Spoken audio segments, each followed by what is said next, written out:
My name's Jessica and I have no idea what I'm doing. First of all, I am aware that I look like a bad 90s throwback. If you saw yesterday's video, it didn't go too well, and off camera, like after I filmed, I tried to make it look better, and all I did was make it worse. Definitely between the frosted lips and the eyes and just whatever.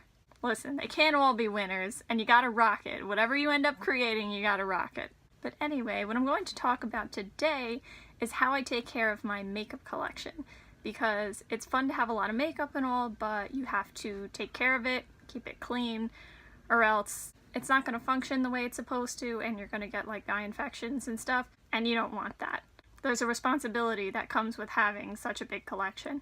Just like I tell a certain someone in my life who has a big collection of entertainment items that he has for children's parties and events and stuff like that, you need to keep them clean and you need to take care of them. So not only patching up the holes in the costumes, but also the person you're asking to fix the holes, letting them know more than like 2 days before it's needed. But we won't mention any names here. So let me tell you a few things that I do. Let me start with a major one. Look at all these brushes that I have and don't use, but I never know when I'll use them. And for the ones that I do use, I definitely want to keep clean. So there's a lot of way that you can clean your brushes. Some people use a special cleaner, some people buy a special cleaner. I just clean them with warm water and a gentle soap.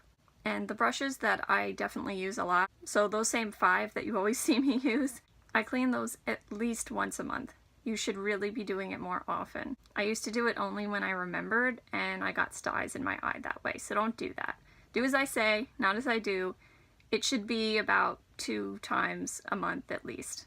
I don't typically clean my beauty sponges in the way that I clean my brushes because I clean those before each time I use them. Generally you use those damp, so every time I go to use a beauty sponge, I wash it with warm water and a gentle soap before I use it. Now this may be a little less obvious.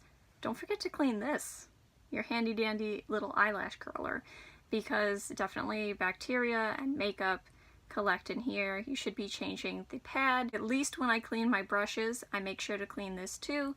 I usually take one of my makeup remover pads for my face and take care of it, wiping it this way, taking out the pad, making sure I clean inside. And I'll clean it more than once a month, but it's also easier to see when it's dirty, especially if you go to curl your lashes after you do a nice eye look and there's all different colors from other times on it. That's no good.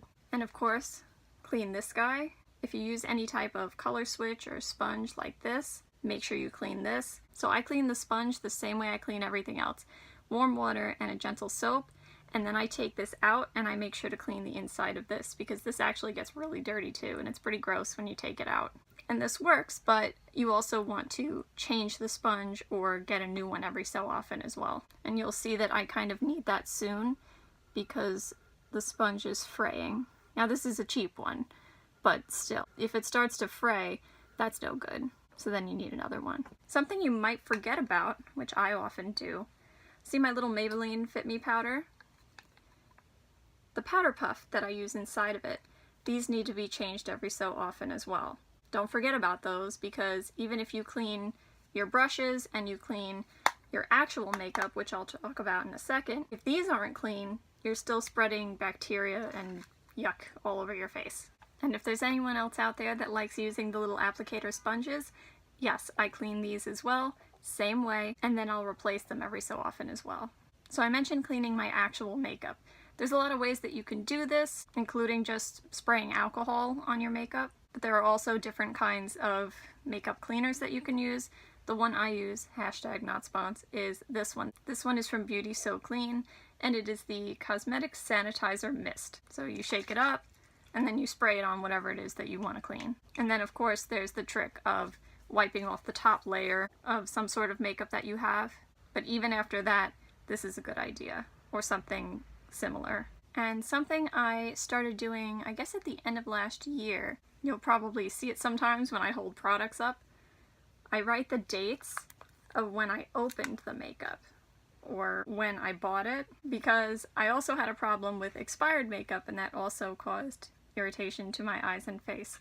So yeah, I made plenty of mistakes and now I learned, now I know better, so I'm sharing these tips with you. I have a drawer that I kind of call my trial drawer.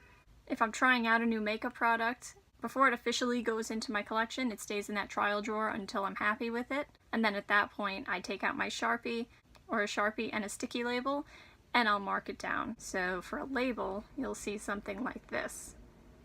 Alright, that's it for today. I hope you have a good day no matter what it is you're doing. Bye! See you next time!